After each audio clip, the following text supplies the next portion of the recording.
some people think plastic means you put plastic in it. So actually it is not plastic. What do you think is the future of hair transplants and how? So you know that the first hair transplant surgery which happened in this hospital was done by me. I always match the ink to my shirt color. So today my ink is a glittering pink because I'm wearing a pink shirt. So I do that.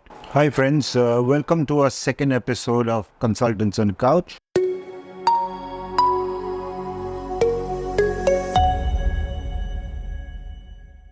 The first episode, I got very good response from the viewers. There have been a few suggestions also, and we'll try to accommodate your opinions and suggestions into this one. For this episode, we have invited a very eminent plastic surgeon, Dr. Ranjir Raje, who's a personal friend, one of the topmost plastic surgeons of Bombay. He has been associated with Sujay Hospital for right from the inception. He's been a personal friend and a very helpful one at that. I would like to speak to Ranjit and let you all know about what he does, what is his background, what are his interests. It's not going to be just an academic show as we've told you in the first episode. Welcome, Ranjit. Thank you. That's a very generous introduction. Thank you for that. There's much more to come. Thank you. So there are a lot of things Ranjit has done. He's been abroad, done his plastic surgery at Bahrain in England.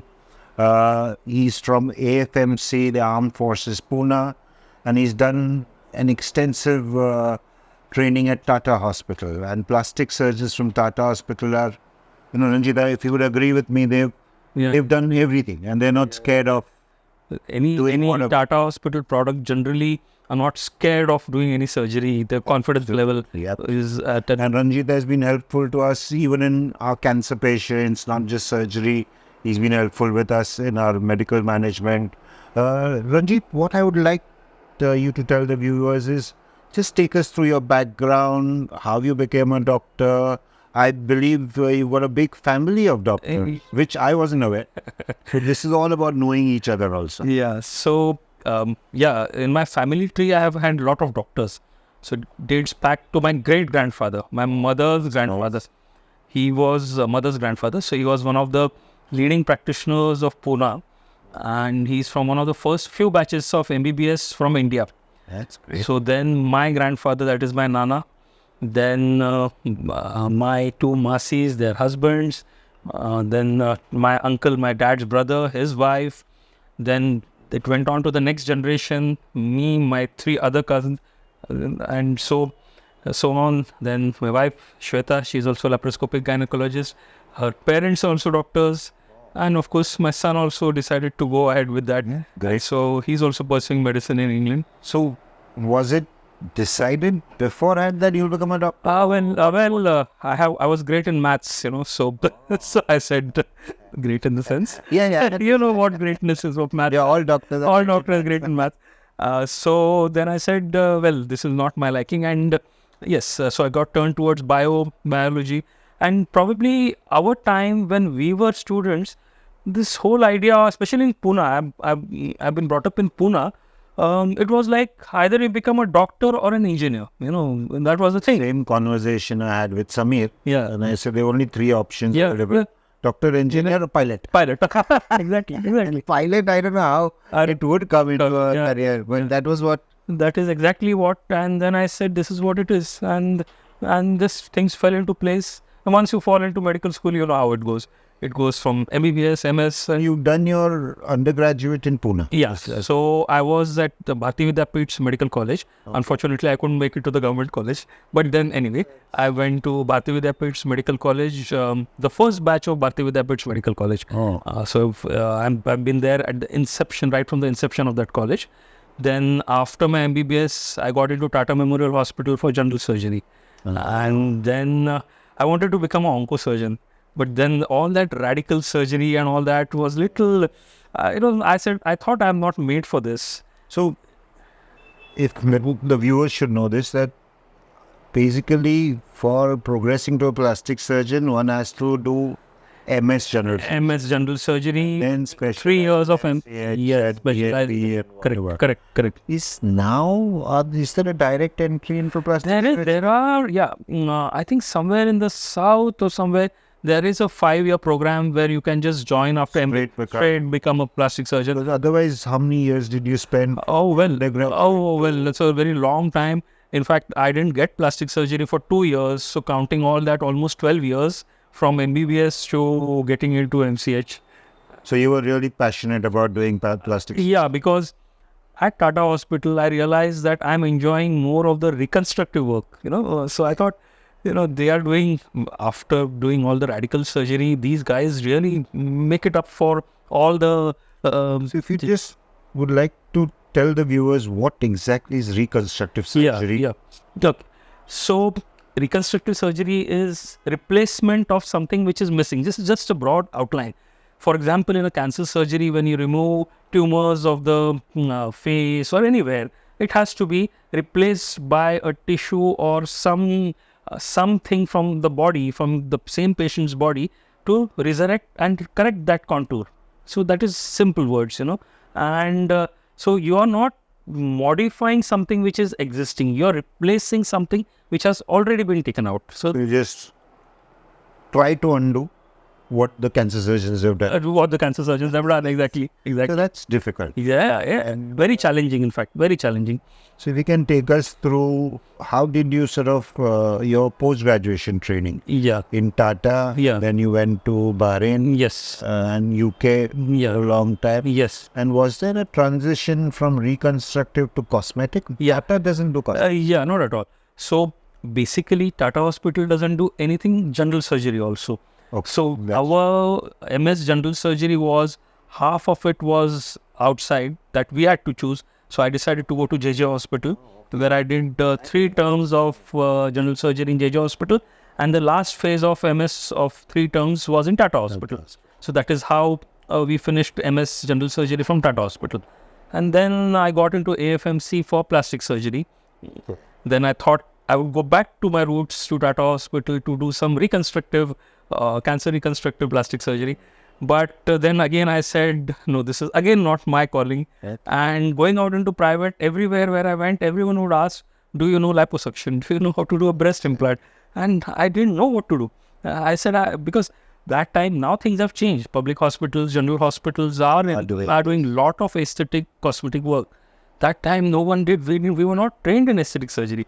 So would you say that plastic surgeon to the layman is cosmetic surgery?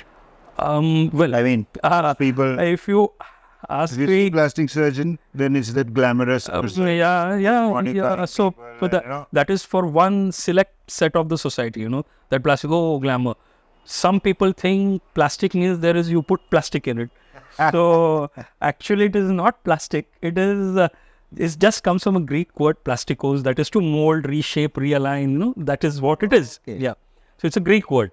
And there is no use of plastic as such, and that is what it is, So, and it is a big, as you know, it's a big specialty, right? From congenital anomalies to burns, microvascular, and aesthetic. Cosmetic is actually aesthetic surgery. Cosmetic is not is not a scientific aesthetics. It's aesthetic surgery.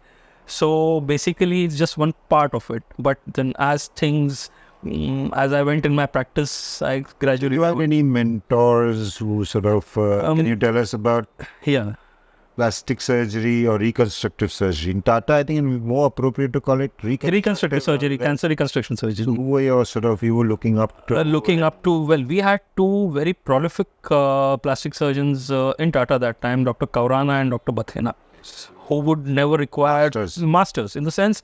who would never require to mark anything. Today also, if I have to do something, I will mark. You've seen that, measurements, this, that, Take almost 1/3 of the time in marking things, So, but these guys would just come with a knife, cut, and the whole thing would just fit into, for example, the model like a jigsaw, finished.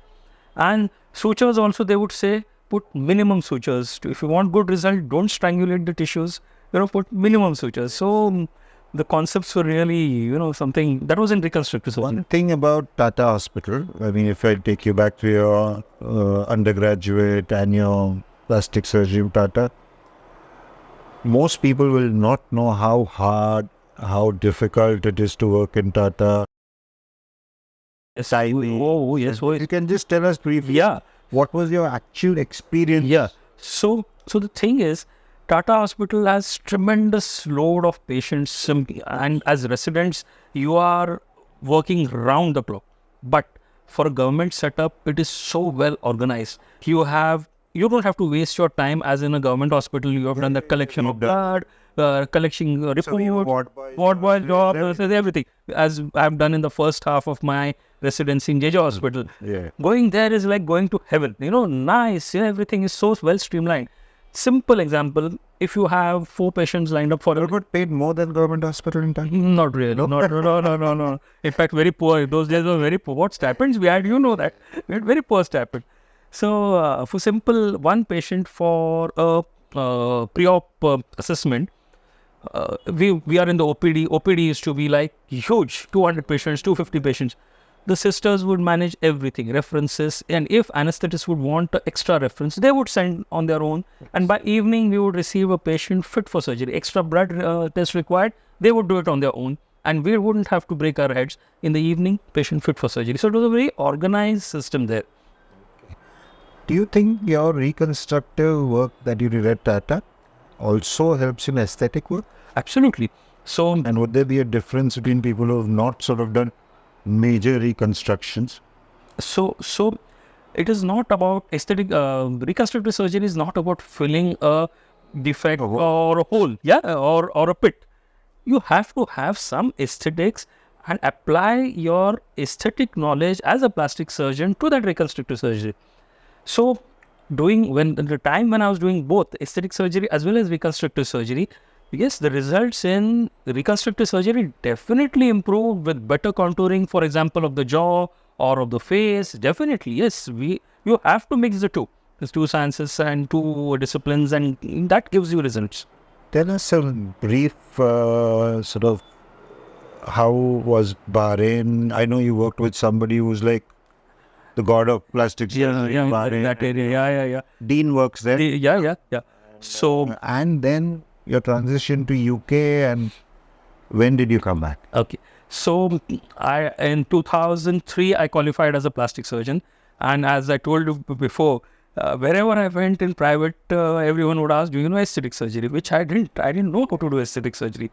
Then suddenly one newspaper ad popped up that a cosmetic surgery hospital in Bahrain is looking for a plastic surgeon. Oh. Well paid, will be paid well, you will get an accommodation, all these things. So I said, this is a good opportunity to learn and get paid also. So this hospital, Derma Plus, which is run by a very, very prominent plastic surgeon of the Brave fellow. big man. But brave man. Brave. He did everything under Yeah. telling Dr. Tariq Said. Tariq Said. Yes. 7-storied hospital dedicated to aesthetic surgery. So everything under local anesthesia, except maybe a tummy tuck and a rhinoplasty where you have to do a fracture of the nasal bones.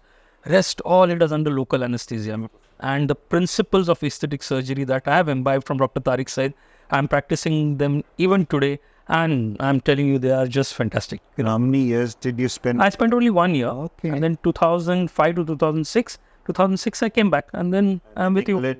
Yeah, so then as the training went, I thought I should be going and having a little bit of influence from the West, because they are very good in the facial aesthetics, all the facelifts and your blepharoplasties and eyelid rejuvenations, all that. So I went to this place called West London Clinic, which that time, unfortunately, that the clinic shut down. But the time when I went there, it housed the best of aesthetic surgeons of UK. All the aesthetic surgeons, plastic surgeons from the from European continent used to come there, have their patients. It was a fantastic. It was a mecca of aesthetic surgery, especially for the facial aesthetics. So then I did the fellowship for about 6 months there. And then you came back and you started your practice. Yes. Must tell the viewers that now Ranjit specializes in something that, hair transplant. Yes, He's like one of the which I haven't done for myself. Yeah. So, he's not a good advertisement, but I am. So Ranjit has done my hair and a lot of people whom I know. And so hair transplant, what are your opinions on sort of everybody's doing hair transplant? Yeah, and I think the segregation of who should be doing in here, very bad press also. In some yeah. If you can tell the viewers briefly about, because I think that's very big market. Big market. Yeah, absolutely. And PRPs, hair transplants, stem cell, there are various techniques. Just tell us briefly about your journey in doing hair transplants. Yeah. And what do you think is the future of hair transplants, and how do people sort of preserve the hair and regrow them? Yeah. So you know that the first hair transplant surgery which happened in this hospital was done by me. Yes, 2008. Yeah, we did the first hair transplant surgery. And you know how long it would take then. We used to do the traditional strip method, harvest that strip from behind, stitch it up, then extract each follicle, practically, individually. Okay. And you know how our OT staff, we formed a team from the OT staff, and we would take, we used to start at about 8:39 and go on till 4:35, and it used to be extremely tiring.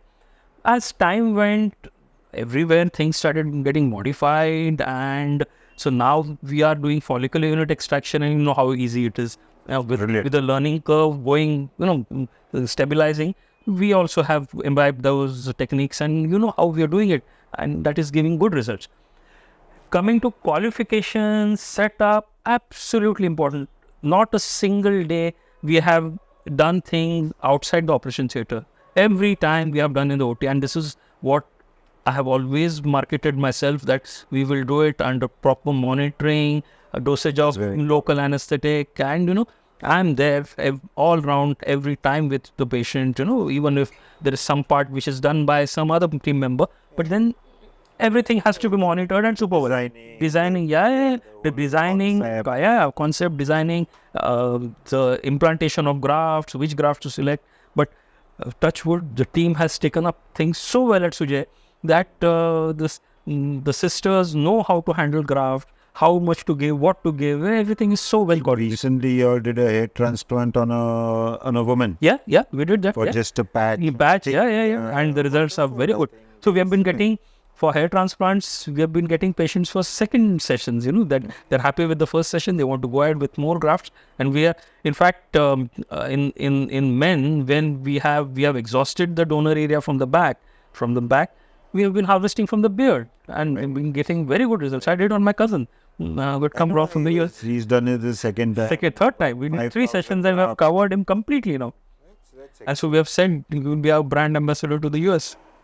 So, apart from your academics, now I must tell the viewers that Ranjit is a very colorful person. Okay, he's got hobbies and he spends a lot of time, and Shweta says a lot of money. He's a avid collector of Mont Blanc. Yeah. You got about 15? I've got 31 Mont Blanc fountain. I have all fountain pens basically. Okay. See, pen collection has to be fountain pens. People say I've got 5 Mont Blancs. So then I ask them how many ballpoints, how many fountain. No, I've got only ballpoints and rollers. No, pen collection is all about the nib. It's all in the craftsmanship of a nib.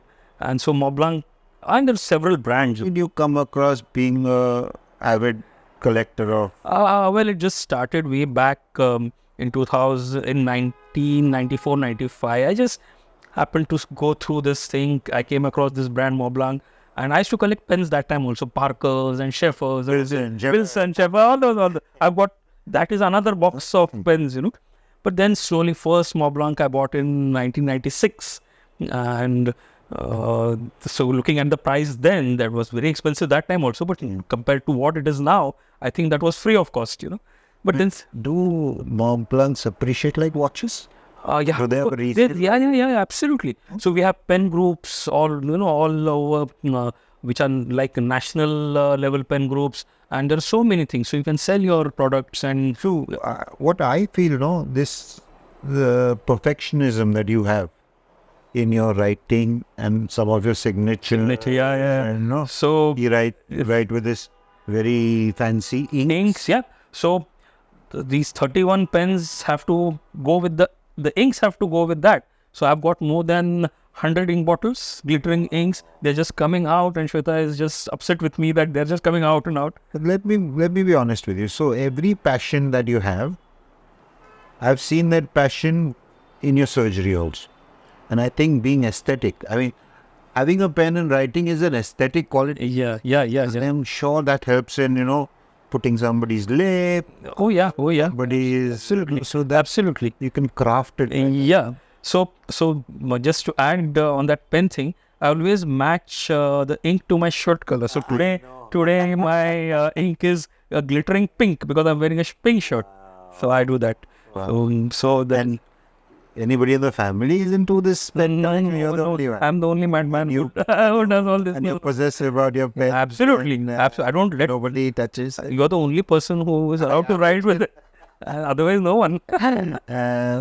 Another passion that Ranjit has got is his recent passion is those trains that Train models, yeah. train models, Yeah. and that was interesting. Yeah, very interesting because I like miniature world. So going abroad, so we have miniature worlds everywhere. Amsterdam, your Hamburg, anywhere you've got those miniature worlds. So I used to follow some Instagram pages and some Facebook pages, and suddenly I landed up with a page where someone is making Indian railway models, and then from that I was led to this person called Precision Model Works. Okay. Precision Model Works, they are into 3D printing of Indian railway models with the 0.1 mm precision. Fine, they'll make everything so... For the viewers, I mean, just tell them what exact. So trains like Deccan Queen. Yeah. So I'll require another podcast to explain about this passion of Indian railways. So I went through these guys and I saw that this Precision Model Works is really, really fantastic.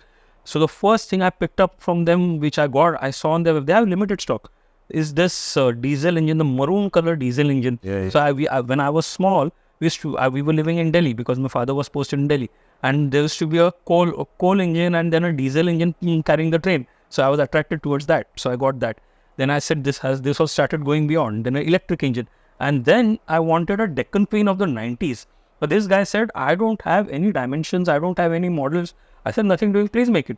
So he extracted a video on the old from YouTube, and then from that he got the prototype of that railway model, and then he made it, and it has come out beautiful. Like he has made a fantastic train set for me, and everything. It has come out beautiful. Another of your passions. So I think Ranjit he does too many things, and I don't know where he gets his energy. We'll talk about his health issues in a short while.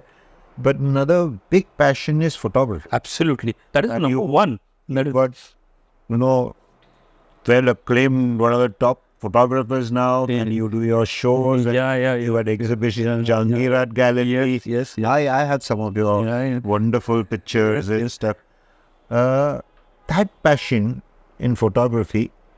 So one thing that somebody's told me, I read about, that only thing over the years that has changed in plastic surgery is photography. Because people with photography, they look better. Yes. But photography comes naturally to you, or what? Well, I always liked photography from the days before the digital camera came.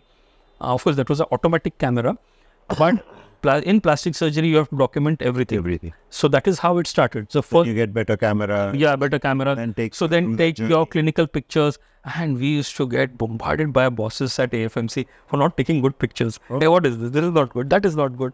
But then gradually, slowly, that is how it developed. And then I started going out of clinical photography. And today, I find so many of my colleagues who are doing maybe more work than me, but the documentation is so bad because the photographs are not good. So I apply all this photography knowledge to clinical photography and everything, So I think it helps your patients to understand what you're going to do. The results can be really projected in a very positive way, and you can show the significant changes in the before and after pictures if you take good pictures. Your photography is you like wildlife photography? Birds is my passion. birds in flight is my passion. Birds in flight, which is a very difficult genre in photography. So you have, it's like when you see the picture, it's like as if the bird is posing for you, but no, the bird comes and flies out. You have to patience. One, it's a game, absolute game of patience, because you may wait for that moment, and moment you relax, that moment will happen and you miss it. Sometimes you go and something happens which you have been you've been pursuing it for months together. So and that's the beauty of wildlife and birding photography. It's the excitement. That getting it, the sadness of missing out on something, so that is how it is. So with this bird and stuff, any sort of comments on the present day environment issues and stuff? And you've been photographing flamingos, yeah. So what exactly? So people who are not bird watchers or thing, and our knowledge of flamingos and stuff is what we read in newspapers. Yeah, correct. And you've seen a change in the flamingo. So I will say about myself first, to be aware of the environment and to have a save your planet kind of a thing was there, but it was like, like in the world, and it is something like that. Yeah. But when I started photography, it really came here that, something has to be done. Yeah. And then I explored this place called Lokhandwala Lake, which is a lake in the heart of the concrete jungle, which I didn't know. Nobody, even I didn't know. In 2020, suddenly I found this place, and it is a habitat for more than 150 species of birds, migratory birds. And unfortunately, people dump things there. So we have a forum to fight all that, to save one water body, which is, in the heart of. So the conservation and all these things really have caught up, that you really have to do something. Photography has made you aware of. Absolutely. Environment. And then the fascinating thing about migration of these birds, the same birds come back to the same locations in our country, in Mumbai or anywhere.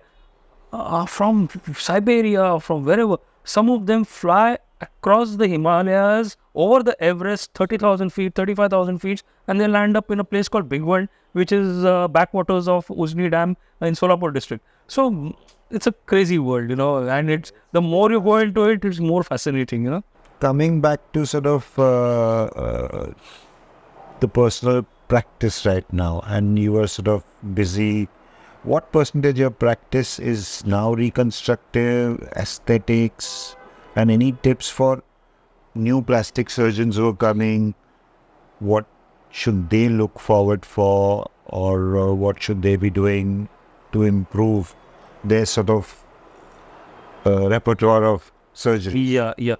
So today I'm hardly doing reconstructive surgery, hardly. So almost nil.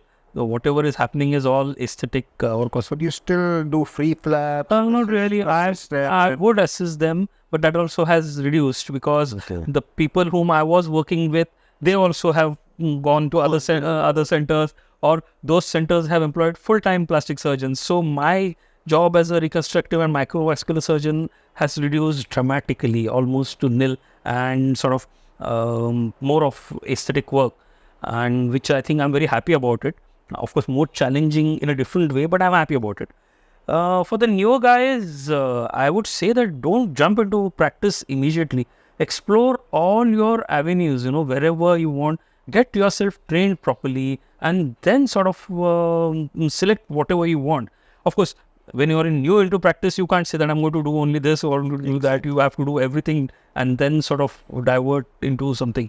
So just spend your time, all that monetary support, everything will come later, but then first of all, you have to be a little patient. That's all. But from what I can see, you sort of learned on the way. Yeah. You sort of picked up, let's say, you do Botox and fillers. Oh yeah, so I will say that's the safest and the best treatment option available.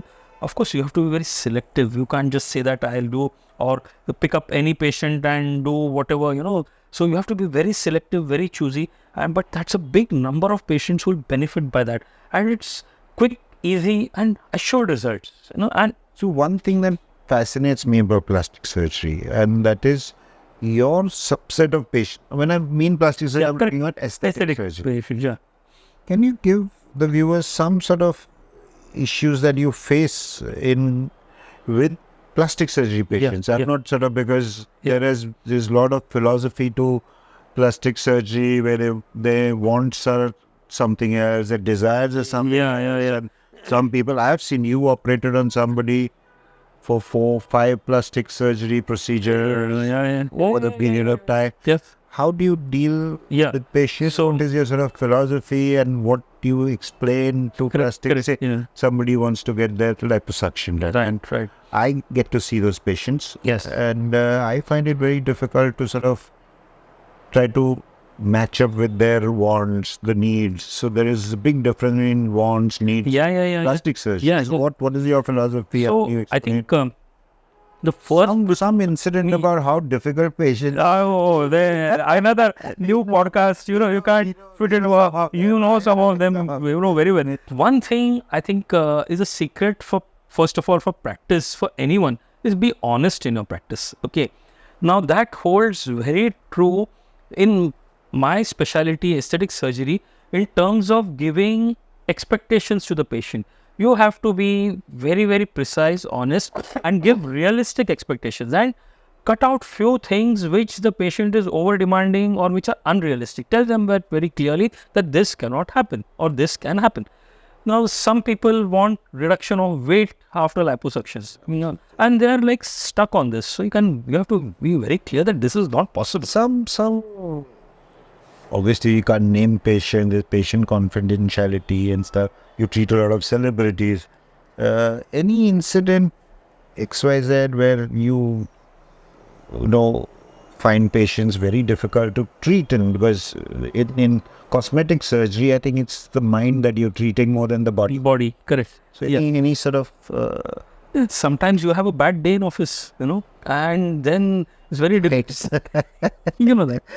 Sometimes you have a bad day in office when you have done 50 good surgeries. The same 51st surgery is a bad day in office, and then it becomes a trouble. And then, you have to somehow try to justify it and sort of tell the person that yes, this is correctable, and you may have to go for another surgery which they don't agree, and then there is a big conflict.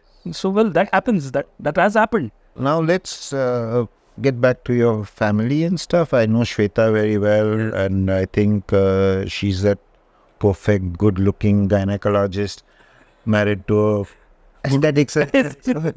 You'll pair up very much well. Thank you. Son is doing medicine in UK. Your father, I've met him, and he was a great personality. Thank you. I think for whatever I know of him, he was an IS officer, and he's been with some of the topmost people in politics. In the secretary. How much influence did he have in your life? And absolutely. You miss him. Absolutely, the guiding force. My father was the absolute guiding force, and helping people and being kind to people. That is what he has imbibed in me, which I follow. Spread happiness, and he would help people from all strata, whatever way. Maybe an admission, maybe a job, maybe some government job, anything and everything. And he taught me simplicity. You have to be humble, you have to be grounded in life, which I think I follow. And he was... my father was a IS officer. He retired as the secretary to the government of Maharashtra. He was secretary to the chief minister in one of the prolific Maharashtra chief minister's tenure. And but always had good connects with everyone and maintained good relations. So even after his retirement, he could approach people, and people would listen to him and take him. He was in Delhi for some time. So my dad was in the Election Commission of India when I was very small. We lived in Delhi, and he was on the delimitation commission. That you have delimitation for making constituencies. So he's one of the members on the delimitation commission. This is in the 70s. Then of course he came to Mumbai. Again went back to Delhi. He was the first municipal commissioner of Pimpri-Chinchwad, which is still a very rich municipal corporation because they have all the industrial belt and all that. So he was the first municipal commissioner of Pimpri-Chinchwad, and it never you never got attracted to IAS Yeah. or politics? No. Politics are no question. No. So my dad This would make a good politician. I wouldn't have made. People would have. No, I wouldn't have. Honest. No, honest politician is not known. Of course. So actually, dad dissuaded me from IS and Okay. joining the government service. He always said, that there are so many pressures and you have to work under so much of pressure. So that sometimes you have to take a decision which is not agreeable to you, but under those pressures and circumstances, you have to take that decision, which haunts you for the rest of your life. So that he would always tell me. And he said, since you're more towards science inclined and that typical, either be a doctor or an engineer, which was in Pune. So my brother became an engineer and I became a doctor. Simple. Your brother is in UK. He's in the US. US. He is of course he's an engineer, but now works for software, basically application of banking fraud softwares. No, so it's totally different. Cyber security. More or less something of that sort. And he's always been there since. Yeah. So he went for his masters in '94. So almost 30 years he's in the US. And Atharva is in. He's in fourth year medicine. That's a long program there. 1 more year. And then 2 years of foundation year 1, foundation year 2. So would you like him to sort of become a plastic surgeon or any? He is surgically oriented and he's keen on orthopedics, thanks to Dr. Samir Pilankar. He went to his OT few times and he's very attracted towards orthopedics. And so I hope he gets it. And would you like him to come back to India? What are you? His choice. I would be happy if he settles in a good system anywhere, So, his choice. Good. Shweta, as I know, she was associated with us and she is now she's worked with D. Rakesh Sinha for Beams. Yeah. And now, since the unfortunate passing away, Shweta and Gayatri have been leading gynecologists in suburbs. Yeah, correct. How do you now balance with all your extracurricular activities and Shweta's this? Is she also into all your hobbies like not really photography? She appreciates everything, and we work as two separate individuals. We don't cross each other's path. Whenever it is required for us to be together, Successful marriage. so I don't bother her for her things, and she doesn't bother me for my things. Yeah. The only thing is when I make a mess on that table with the ink and whatever, then I get a piece. Somebody has to clean out. Yes, I get that. But so Shweta now does a lot of Laparoscopic gynae. She's mainly into surgical part, very less obstetrics. obviously because she's dealing with a set of population who would sort of at some time be your future clients. Yeah, so I get some referrals from her also. Yeah. Of course. Working together. Yeah. Unit. I do get referrals. Sure. Your other, there was health, and now you're very fit. You're looking probably 10 years younger than what you were 5 years ago. Yeah, thanks. Yes. That was that shock. Would you like to tell the viewers about sort of what happened? Yeah. How do you maintain such good health? And, So I had atrocious eating habits. one of your hobbies is food. Food, yeah. So total food, yeah, I know, I love food. And so mom was wonderful cook. And so after a sumptuous meal, I would gulp ice cream, Magnum bars, and jelly sweets and whatnot. But then there was one nice hit on the head that Diabetes. Diabetes, and take care of it. So it was very easy for me to get away or control that because I could identify the plugs in my lifestyle like this, that this is bad. So I chucked out all those things. I lost about 16 kgs weight. What you're seeing me is minus 16 kgs. And that's it. And I was always into fitness, but then I modified a lot of things in my fitness. So gym, squash, swimming, so these are my routines. It's a daily regime. I wake up at 4:30, so I always follow that: early to bed, early to rise, makes a man healthy, wealthy and wise. I don't know the wealthy and wise, but at least I think you get healthier. Wealthy? And healthy, I know. Why is that? Yeah. So get up early, and then first thing is hit the gym in the morning, play squash, Okay. and then swim little bit. But on twice in a week, I swim a little longer time. So that's how 6 days in a week I do good exercise.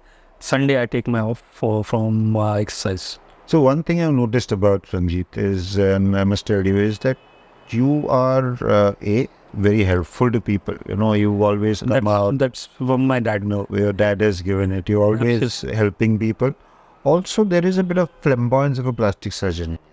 You're always well dressed. Yeah. So Love that good is things in life. another passion is clothes. Clothes. I haven't tasted alcohol. We should tell them about the cars. Oh. All good things. Yeah. So I love clothes is my passion. I buy clothes like a madman, and so I love Branded. all branded stuff, and I love to wear good clothes every day. I don't mind changing thrice in a day, but then I love wearing clothes. Well, I love cars. As of now, I'm just stuck to 2 luxury cars. Want to change, but little later maybe. Not. And what is your next change going to be? And what are you? I don't know. Let us see. Right now, I'm not thinking about it. But So the problem with these so-called luxury German cars is that if your desire outmatches this, then you don't know. It's like what to have next. what's next. yeah. And right now, And they're expensive. and the car prices, the luxury car prices have hit the roof. And they're like, but well, right now it's not on the agenda. When it comes on the agenda, then I'll think seriously. So that is sleeping at the moment. Ranjit, I know because of your association, your father's been associated with semi-politics. And you were very passionate about not politics. My political but views, opinions. my political opinions, yeah. And we've had good conversations. Yeah. Operation Theatre. Yeah. The present sort of, don't want to make it controversial, but just something. What you look at India, what is your hopes? What do you, as a citizen of India, what do you want from the country? Yeah. Any sort of future that... Yeah. So, as you've said that I have very strong political views. Yes. But I hate the polarization that has happened in the country. Like, there's one group which is extremely radical, the other group is extremely radical. So I don't know where I fit into. Most importantly, if someone is doing wrong, I don't think there is any need for you also to do something wrong to counter that. That is killing us as a country. This is absolutely my personal opinion. I may be wrong in that, but this is my opinion, and this should not happen. And that is what I feel. What do you think, who was your political ideal, or who sort of... So if I again go into that, then I would be, social media will write some pages on that, So we'll avoid that. I better not open my mouth on that, Then it's again one podcast, and then I know a lot of things will happen. Any sort of last, you had a wonderful discussion. I got to know a lot more about you than, we know. Your sort of be very cliched question on tips on beauty and, health, which I think, I personally believe that there is also the inner beauty that you concentrate on. You're a very simple person otherwise. Yeah. All your flamboyant lifestyle also, but you're very simple, humble. Yeah.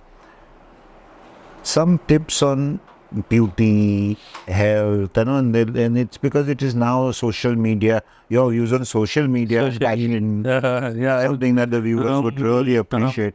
Well, I have always used social media for my own photography or connect with friends.